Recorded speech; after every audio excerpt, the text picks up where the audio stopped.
Good evening.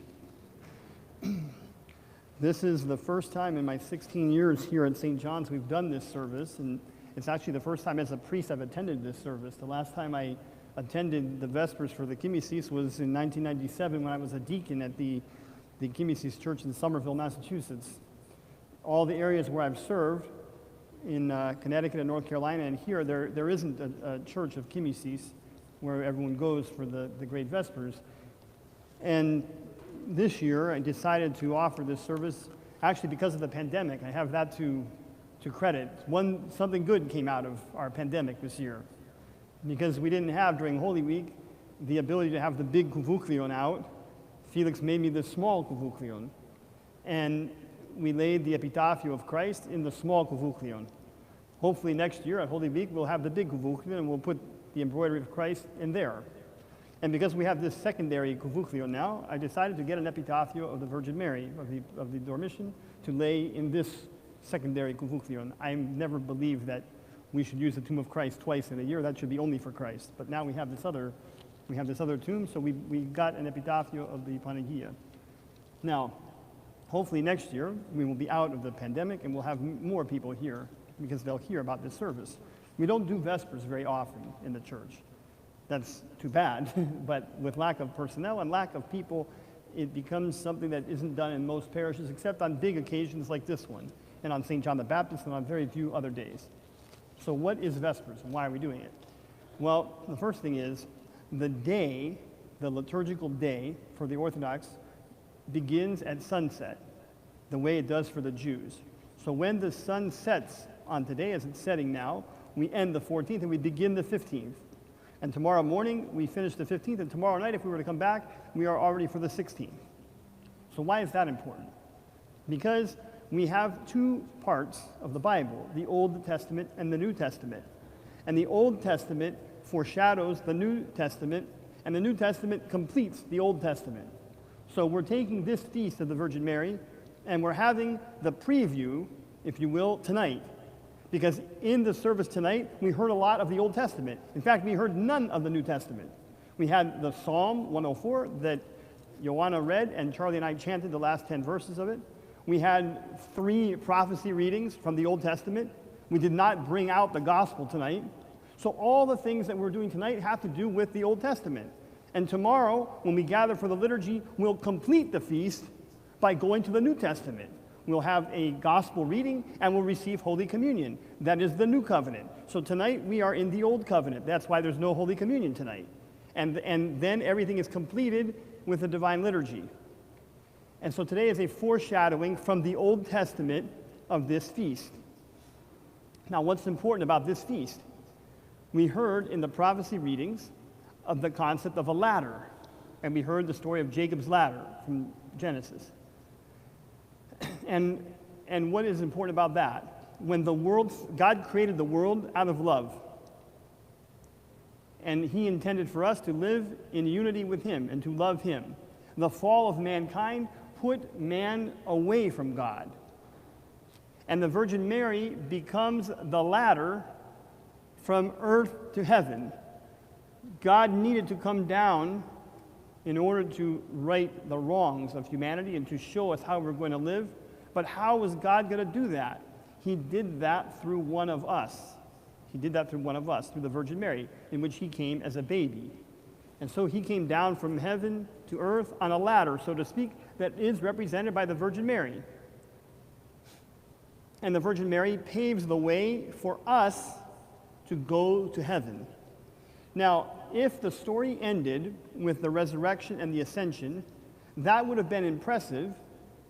Jesus came down from heaven as a man, was crucified, resurrected, and ascended into heaven. That would have been impressive, but it would have been useless. It would have been mean, actually, if there wasn't a way for us to follow Him. And so we celebrate the Panagia, the Virgin Mary, as the par excellence example of a human being in life, because she stayed totally faithful and obedient to God. And if the story ended there, that would have been all well and good, except that she would have died like everybody else. That would have been the end of her. So we celebrate her death because through her death, we see that the perfect life is supposed to end in a perfect death, meaning that we ascend a ladder from earth to heaven. And my last comment is that in the Vespers and in the Orthros tomorrow, we hear hymns that talk about the life of the Virgin Mary. The Divine Liturgy does not have that. Other than a scripture reading and the hymn of the Panagia, the Divine Liturgy is going to be the same as we always do. So the difference, that what makes the feast a special feast, is the hymns of the Vespers and the hymns of the Orthros, which is why we should try to attend them more. So the hymn right before the small entrance basically says in words the story of this feast. So the Panagia died, like all of us are going to die. Now, imagine putting yourself in this hymn. The Panagia has died, and we're going to read the story of what happened to her after she died. So as I'm reading the story, that's the hymn that we sang, put your own self in the story. By the command of God, the God-bearing apostles everywhere were transported through the skies on clouds. And reaching your all-immaculate body, that origin of life, they kissed it in grand veneration. The supreme host of heaven arrived with their master, meaning all the angels came with the Lord.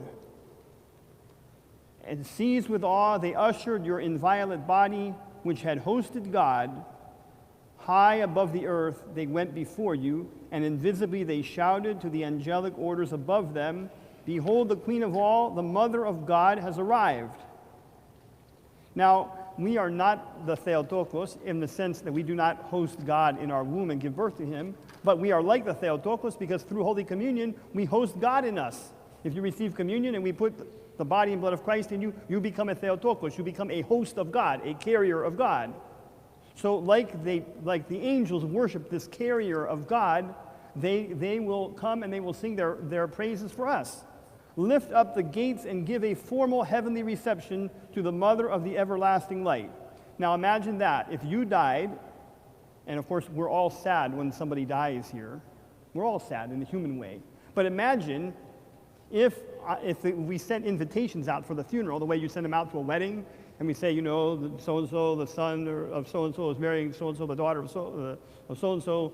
All right, imagine if we said, lift up the gates and give a formal heavenly reception to X person whom we're laying to rest today. We're coming to the church for their heavenly reception. I mean, it would change the tone of all of that. Instead of it being a terrible, destructive, awful thing, then it becomes a glorious thing, because this is the occasion when all the gates are open and the angels come down with the Son of God, and they take the soul of the person who has died. Again, place yourself in the position of the Panagia, and we see Christ taking the soul of the Virgin Mary like a baby, wrapping her and taking her to heaven. For the salvation of all humanity came through her. We are unable to gaze on her, and it is impossible to bestow worthy honor on her. For her excellence surpasses all understanding. Therefore, O Immaculate Theotokos, as you now live forever with the life-bearing King, who is your Son, intercede unceasingly that he guard us, your children, and that he save us from every hostile assault, since we are under your protection.